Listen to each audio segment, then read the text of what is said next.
Hello, hello. My name is Brian. This is Football Manager 22, and we're headed back to Salisbury. Last we left, we were sitting in a weird position, kind of simultaneously first and third in the Vanarama National League because of a significant disparity in the number of games played. Well, it's the final weekend of the regular season, and that disparity's been smoothed out, and things have gone well for us, but not well enough to control our own destiny. We did draw Yeovil to start off the sequence, which, given they were one of our top two competitors, was an acceptable result. But then we had a clumsy draw against Barnett, as we had our win snatched away for us at stoppage time. We continued to play well, 8 wins and 1 draw in our next 9. But starting with Hartlepool, things started to get shaky. And by that I mean posting as many wins as we did draws and losses combined over the next 8 games. But when it comes to competing with Yeovil, there was unfortunately no room to cede easy points. It really seemed to stem from the schedule finally catching up with us. We lost one of our right midfielders to a multi-month injury, and that's one position where we didn't have additional depth like so many other positions. We had to rotate more aggressively because the staff was concerned players were becoming jaded, but after telling them the first 2 times they were being rested, players were rejecting the premise and putting a damper on morale. And the heavy rotation even had our 2 strikers coming to me complaining about a lack of playing time, meaning I had to put out even more fires. Tired legs led to fouls and penalties that were backbreakers. While we never scored against Solihull Moors, probably saying that wildly wrong, we held them blank except for a soft 56th minute penalty. We had a 2-2 draw with a bad Chesterfield team when we went into an immediate hole thanks to a 4th minute penalty. We did deserve that one, but it was about as far away from the goal as you can get within the box. Thankfully, the schedule eased up.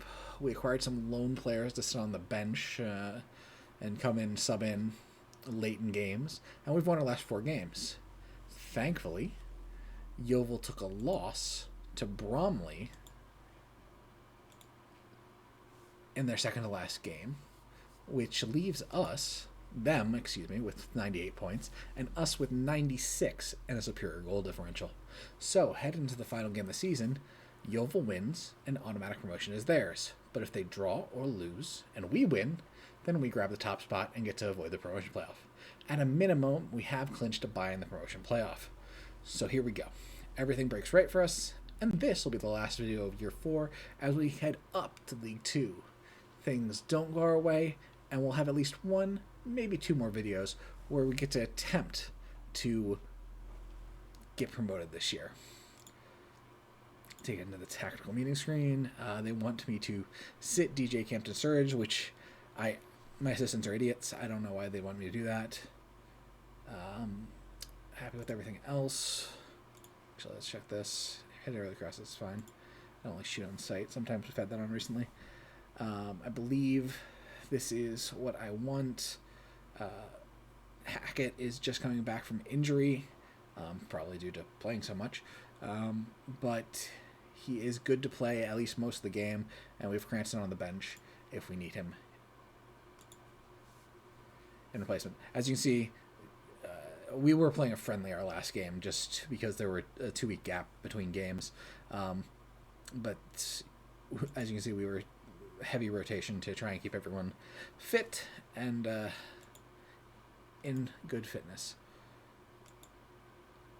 We've let the boys know that since we only expected to establish ourselves in the Vanarama National League, there's no huge fault if we don't come up with this win, and especially given that it's not entirely in our control.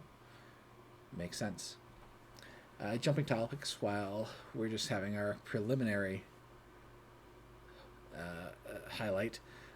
We did get a new youth intake in March. It again was not good. There was no one worth keeping, so sent them all away. There were maybe 1 or 2 who were worth a think, but without a dedicated roster, nah. That was a bit close there. I think Al Hamadi dispossessed him in our box. Again, we just do not need penalties. We are not set to tackle harder, so they should not be doing that. Hazeman dispossesses up to Al Hamadi, plays it up to Spong on the left wing. Spong can't find an opportunity, plays it to Trevor in the middle, bombs it forward to Campus Sturge. Campus Sturge, one time, past the goalie for his 22nd goal of the year. Why would you bench him? Please say it was on sides. It's looking like it's going to stand, and we will take a early 1-0 lead here in the 90th minute. Beautiful stuff. We have signed a couple of extensions. I think there's maybe one player who is on a actual part-time contract who isn't signed for next year. The players like Cranston and Forrester, who are rotational subs who are on month-to-month, are still, on month-to-month, and I have no plans to sign them.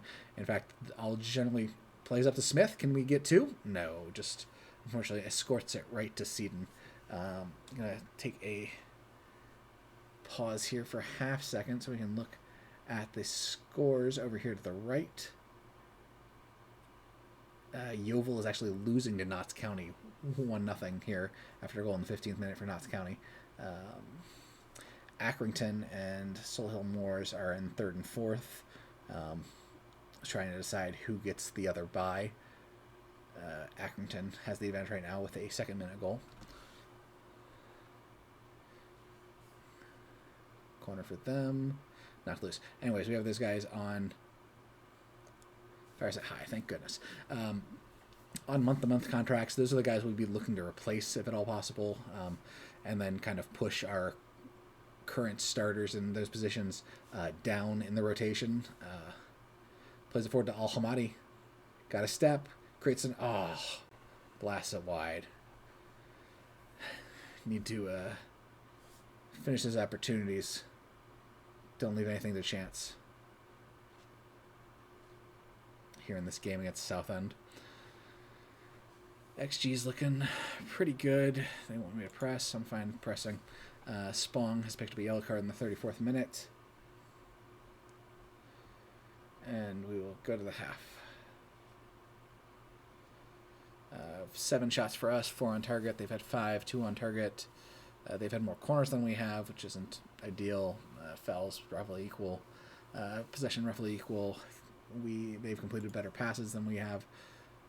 Things are going well. I know you're capable of even better. Strikers, I have faith in you. You can make the difference.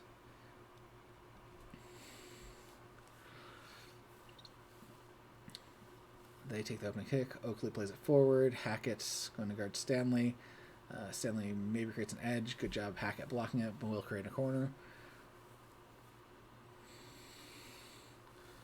Looks like Stanley was going away, but then does come back to take it. Outbreaker. Not terribly threatening. Ferguson. Looks like Stanley got back on sides. Hackett looking to cut him off again. Plays it very long. Blocked by Darby, and we will start to bring it out. Yova still trails 1-0. We still lead 1-0. Tick, tick, tick goes the clock. Darby will inbound to Smith in the middle.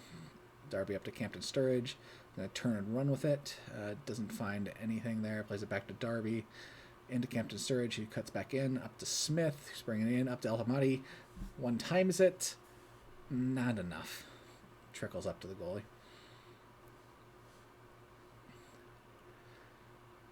They dance with the ball. Gonna get pressure on Smith. It'd be lovely if our Smith could dispossess him right there. Doesn't look like it's going to happen. Hackett, not great against Stanley. Played. Bergie boy. Bergstrom knocks it over the top. Another corner. Same look. No one there. Spencer Adams just knocks it completely away. Hopefully someone gets out to Stanley so Taylor doesn't just lump it up to him. Highlight ends. That's fine for me. 67 minutes. 68. Okay. Spong is looking tired. He's also on a yellow card in the left wing. Probably a candidate to sit, even though he's, again, a very valuable player.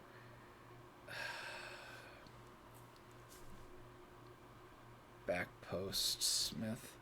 Okay, well, given the overall game state, we need to score, so we're going to move up from balanced to attacking. Spong is only having an okay game. We'll bring in Forrester for him. We should sit Hackett. He's coming off injury. He's only having an okay game. We'll save our last sub.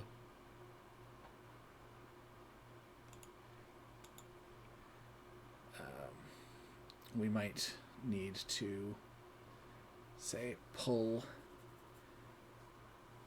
a defensive midfielder and push higher up the pitch.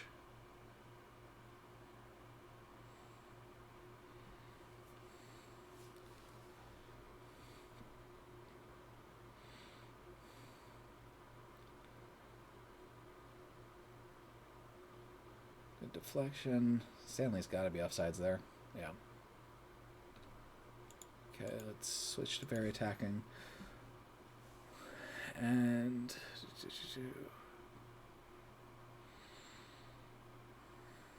deliberating. We want to take off Hazeman. He's on a 6.4. Not a great day for him on a yellow card.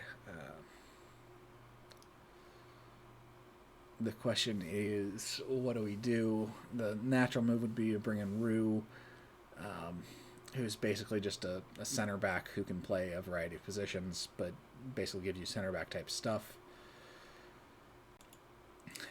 That doesn't necessarily help us get that winning goal.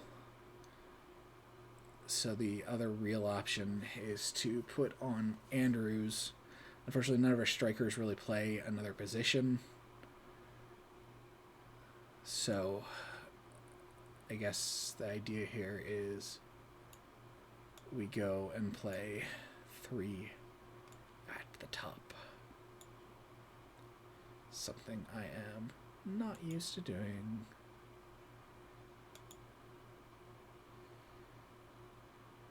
But we need a goal. A loss doesn't matter. And Andrews actually has a interesting. He doesn't have any another position listed, and he's not particularly good at it. But if all else fails, or when we score a goal, we can actually move him back to center back where he has some experience. Again, his pace is really bad, and his marking and tackling aren't particularly good. But he's a big lad who can head. So we'll if things go our way, we'll actually move him back and play 5 at the back if we can get our winning goal here. Bergman bombs it up to Andrews.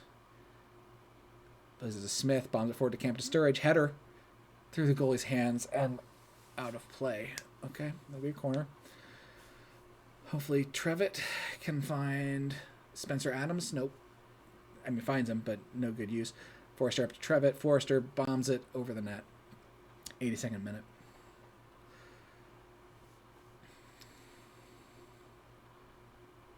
All right, Bergstrom plays it forward up to Andrews. No one around him. Plays it to Smith. Plays it back. Smith heads to the corner. There's just no one home. Through our legs there, 85th minute. Chips it forward. Bergstrom cuts it off. It's going to play it out immediately. Oakley, Spencer Adams, we can take it back. Andrews bombs it forward, looking for Al Hamadi. Al Hamadi gets it on his foot. Tries to play it fast and plays it over the net. Goal kick. Darby plays it up to Andrews on the throw-in. Back to Darby. Brings it up. Creates a step. Got distance. But just plays it wide. Cranston now. Plays it up to Forrester. Forrester back to Cranston into Al Hamadi. Turns. Oh! And the official lets it go. Al Hamadi maybe have dived. We're not adverse to that. I mean, we're adverse to that in terms of reality, but our boys have been known to do it. We missed the header, unfortunately. We really need to cut this out and get possession back. Cranston heads it up to Forrester. Forrester plays it loose. Forrester's just not good enough. 4 minutes on the clock. 93rd minute. 90th plus 3, excuse me. And they have possession. Up to Al Hamadi, who intercepts. Up to Andrews. Plays it back to Trevitt. Back to Shotton. Up to Campton Sturridge. Back to Shotton. Gonna look, sprays forward. Look for an opportunity. Plays it up to Al Hamadi. Back to Cranston. 93 and a half. Forrester fails his header. Forrester is just I should have left on Spong. As tired and as on a yellow card as he was, Forrester is just not a good enough player. Spencer Adam plays it up to Forrester. We are ticking down the seconds. Al Hamadi bombs it forward. Campton Sturridge, no, can't get there. Their goalie plays it out poorly. It bounces around and they gain possession of it. All right. Well, see you tomorrow. We just went flat in the second half. Guys just grasping other chances. Got to try and motivate them for what's to come. 2 more games against very good teams. Accrington got the next spot. Yep, Yeovil took a loss. It was there. It was in our hands. And we couldn't capitalize. So it looks like Solihull Moors will probably play Southend. Harrogate will play Stockport. We will get the winner of the Harrogate-Stockport game. Yeah. All right. Well, thank you very much for joining me. Presumably, we will be back with another match here in just another day or so. Thanks, and talk then.